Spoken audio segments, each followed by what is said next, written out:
But because we're poor in America and this is the rich man's season, you try to elevate your mind and get accused of treason. They say it's unpatriotic for a black man to be seeking a reason as to why we're still treated as second-class citizens in the supposed land of the equal, the brave and the free. I swear they ought to call this the Democratic Republic of the slave and the thief. Sometimes it's hard to believe that this country can rip the world off and say she does it for me.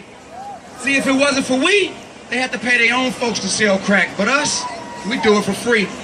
You see, they treat us as lab rats. Let me stab at the reason for that. That's because they don't see us as actual people. They just see us as black. And our brown kin, light of brown skin, ain't living much better.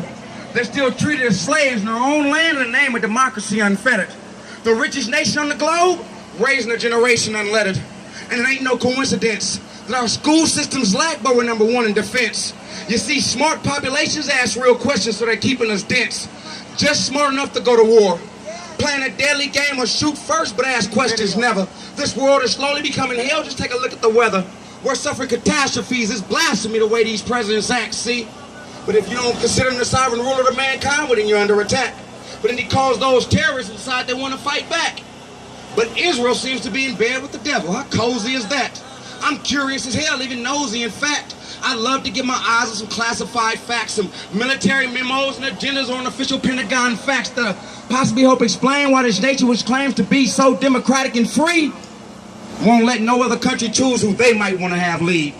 You say interfere intensely, they propagate lies immensely, they start wars on foreign land and orchestrate hostile takeovers.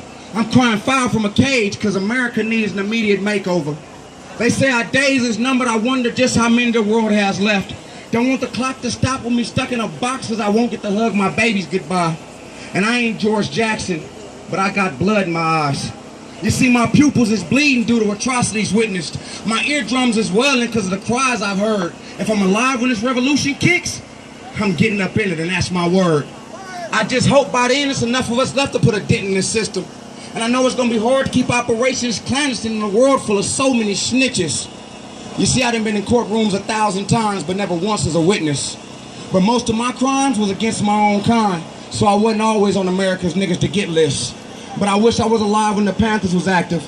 I'd have had me a black beret and a cool leather coat with a pistol tucked and a shotgun at ready, trying to knock this establishment down like a New Orleans levee. See, I'm on the field at all times, never on the sidelines. I'm a playmaker, never spectating. I stay in the thick of the heat, ready to die for mines, even if mines wouldn't die for me. I say progress is bred through the womb of struggle, and change is only realized through conflict, so we all must hustle, because living in a world that's supposedly free is a whole lot of things, but ain't none of it cheap. Pac said it costs more to be free